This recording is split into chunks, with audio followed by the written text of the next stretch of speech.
సమాచారం కోసం 95 న్యూస్ ఇప్పుడు యాప్లో మీ ముందుకు వచ్చింది. వెంటనే డౌన్లోడ్ చేసుకుని న్యూస్ అప్డేట్ తెలుసుకోండి. ప్రతి క్షణం ప్రజాక్షేమం కోసం.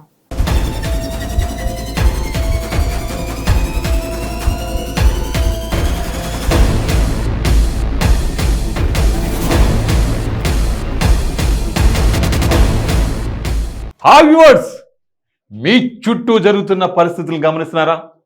అంతా బాగుందా? అలా అని అప్రమత్తంగా లేకుంటే అంతే సంగతులు. గుడిని గుడిలో లింగాన్ని మింగే మోసగాళ్ళు మీ చుట్టూ తిరుగుతున్నారు. ఆదమరిస్తే ఆవులించకుండానే పేగుల్ని కత్తిరించుకునే కంత్రిగాళ్ళు ఉన్న సమాజం ఇది. అందుకే మోసాలు, మోసగాళ్ళ నుంచి, నేరాలు, నేరస్తుల నుంచి మిమ్మల్ని జాగ్రత్త పరిచే మా ప్రోగ్రాం క్రైమ్ అలర్ట్.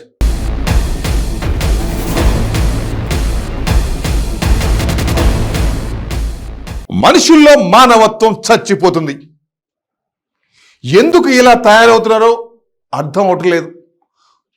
తప్పు చేయడం, ఆ తప్పుకు మరొకరికి శిక్ష వేయడం, సంస్కారహీనులుగా తయారవుతున్నారు. క్షణిక సుఖం కోసం క్షమించరాని తప్పు చేస్తున్నారు. ఆ తప్పు కప్పుపుచ్చుకోవడానికి అప్పుడే ప్రాణం పోసుకొని 9 నెలలు కడుపులో ఉండి ఈ ప్రపంచాన్ని అద్భుతంగా ఊహించుకుంటూ ఈ భూమి మీదకు వచ్చిన పసి కందును, ఆ పసి కందు కళ్ళు తెరవకుండానే చిదిమేస్తున్నారు. ఎందుకు అంత శిక్ష?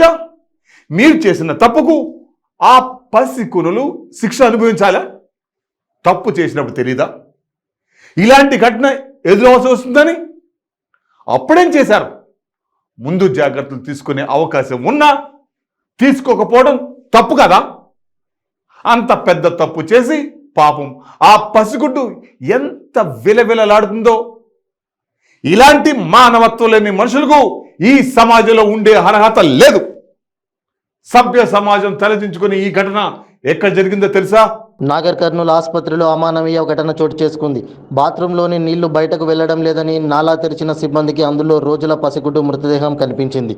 దీంతో అవాక్కైన సిబ్బంది ఆసుపత్రి అధికారులకు, పోలీసులకు సమాచారం అందించారు.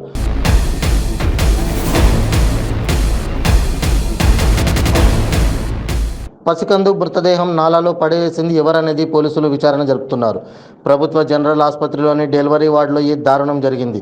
ఆసుపత్రిలోని రికార్డుల ప్రకారం సోమవారం డెలివరీ కోసం 18 మంది గర్భిణీలు ప్రసూతి వార్డులో చేరారు. అందులో 8 మంది గర్భిణీలకు సిజేరియన్ చేశారు. 3కి నార్మల్ డెలివరీ అయింది. మిగతా వారు వైద్యుల పర్యవేక్షణలో ఉన్నారు.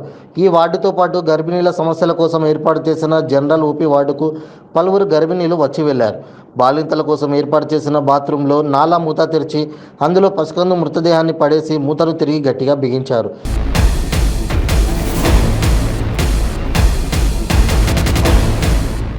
ఈ నేపథ్యంలో బాత్రూంలో గుర్తించిన పసికందు ఎవరి బిడ్డ అనేది తెలుసుకోవడానికి అధికారులు ప్రయత్నిస్తున్నారు. ఓపీకి వచ్చిన వారిలో ఎవరైనా బాత్రూంలో బిడ్డకు జన్మనిచ్చి ఆపై నాలలో పడేసి వెళ్లారా, లేక పుట్టిన శిశువును వదిలించుకోవడానికి చేసిన ప్రయత్నమా అనే దానిపై ఆరా తీస్తున్నారు.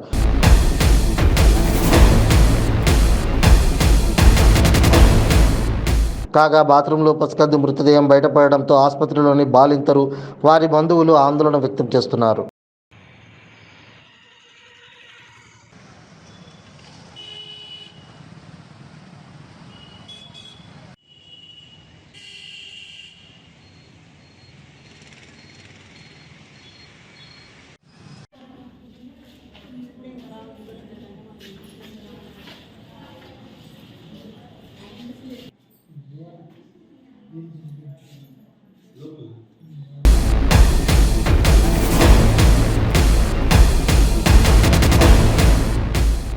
నమ్మకం. ప్రభుత్వ సంస్థలంటే చాలా నమ్మకం. ప్రభుత్వ హాస్టల్ ప్రజలకు సేఫ్ జోన్ అనుకుంటారు. అందుకే రెసిడెన్షియల్ స్కూల్లో చదివిస్తారు. ఎందుకంటే ప్రభుత్వ ఉపాధ్యాయులు ప్రతి నిమిషం అలర్ట్గా ఉండి పిల్లలను కాపాడుతారన్న నమ్మకం. ఆ నమ్మకం రాను రాను నమ్మకమైపోతుంది. కంటికి రెప్పలా కాపాడాల్సిన టీచర్లు పిల్లలను గాలికి వదిలేస్తున్నారు. ఎక్కడికి వెళ్తున్నారో, ఎప్పుడు వస్తున్నారో తెలీదు. గురుకుల పాఠశాలలో 3 బాలికలు అదృశ్యమయ్యారు. కేసు నమోదు చేసుకున్న పోలీసులు వారి కోసం గాలిస్తున్నారు. నెల్లూరు జిల్లా రాపూలు గురుకుల పాఠశాలలో 10వ తరగతి చదివే ముగ్గురు బాలికలు అదృశ్యం కలకలం రేపుతోంది.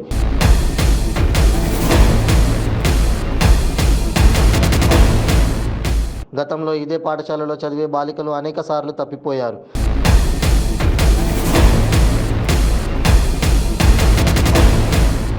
అలాగే నిన్న సాయంత్రం 7 గంటల నుంచి గురుకుల పాఠశాలలో చదివే 10వ తరగతి విద్యార్థులు యాకసిరి అంకిత, మల్లికా జ్యోతి, నాగమణి అనే ముగ్గురు కనిపించకపోవడంతో ఆందోళన చెందిన పాఠశాల సిబ్బంది బాలికల తండ్రిదండ్రులకు, పోలీసులకు సమాచారం ఇచ్చారు.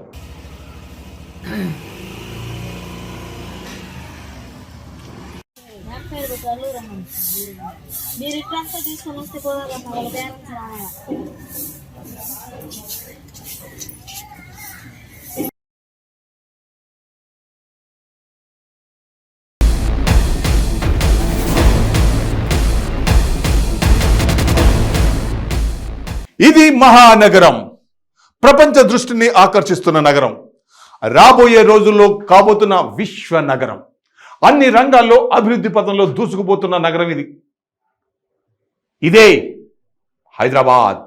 ఇలాంటి మహానగరంలో జిహెచ్ఎంసి అధికారుల నిర్లక్ష్యం సామాన్యుల ప్రాణాల మీదకి వస్తుంది.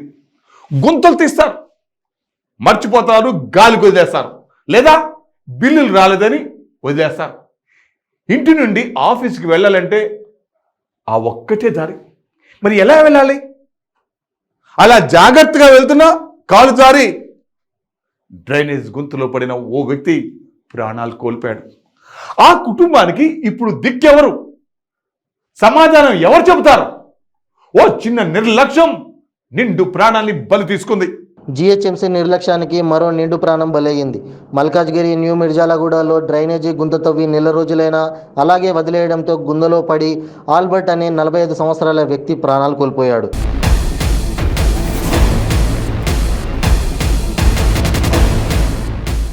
జిహెచ్ఎంసీ అధికారుల నిర్లక్ష్యం వల్లనే ఆల్బర్ట్ మృతి చెందాడని ఆరోపిస్తూ మృతుని బంధువులు మల్కాజ్గిరి పోలీస్ స్టేషన్కు ఫిర్యాదు చేశారు.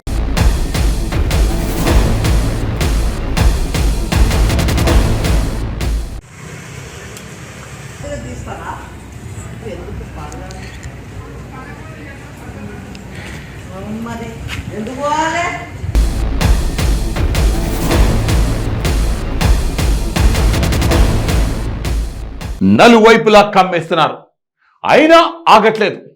ఎన్ని చెక్ పోస్టులు పెట్టినా దాటుకొని దొంగదారిలో దందా చేస్తున్నారు. యువత జీవితాలు, భవిష్యత్తును సర్వనాశనం చేస్తున్నారు. ఆంధ్ర నుండి గంజాయిని తెచ్చి హైదరాబాద్ మహానగరంలో విచ్చలవిడిగా అమ్మేస్తున్నారు. కళ్ళు కప్పి తీసుకువచ్చినా మన కాకిల నుండి తప్పించుకోలేకపోయారు. పక్క స్కెచ్తో పట్టుకొని కటకటాల్లో నెట్టారు మన హైదరాబాద్ పోలీసులు. ఆంధ్రప్రదేశ్ రాష్ట్రం వైజాగ్ నుంచి హైదరాబాద్ నగరానికి గంజాయిని తరలించి సరఫరా చేసేందుకు ప్రయత్నిస్తున్న వారిని కూకట్పల్లి పోలీసులు అరెస్ట్ చేశారు.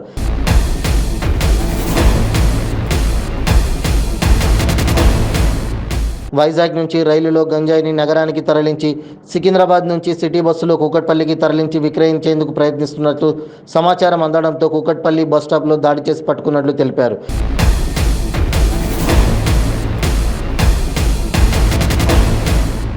ఐదుగురు సభ్యులలో ముగ్గురిని అదుపులోకి తీసుకోగా 2 పరారైనట్లు సిఐ తెలిపారు. వారి వద్ద నుంచి 5 కిలోల గంజాయిని పోలీసులు స్వాధీనం చేసుకున్నారు.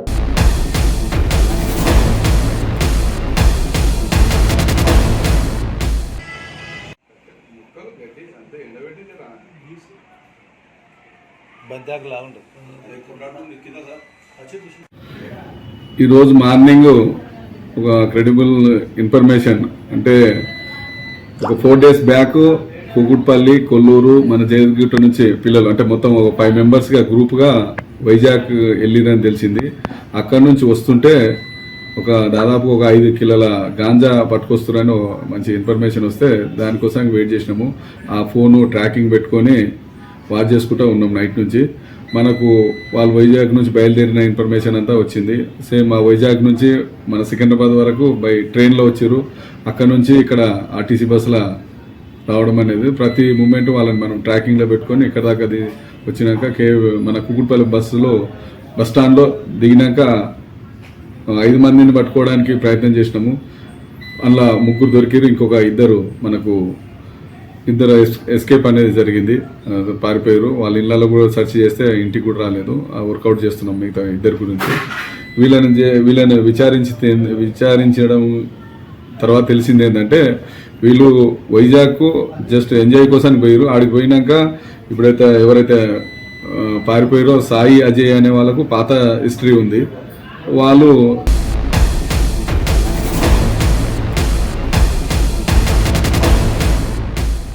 సో వ్యూవర్స్, ఇది ఇవాల్టి క్రైమ్ అలర్ట్.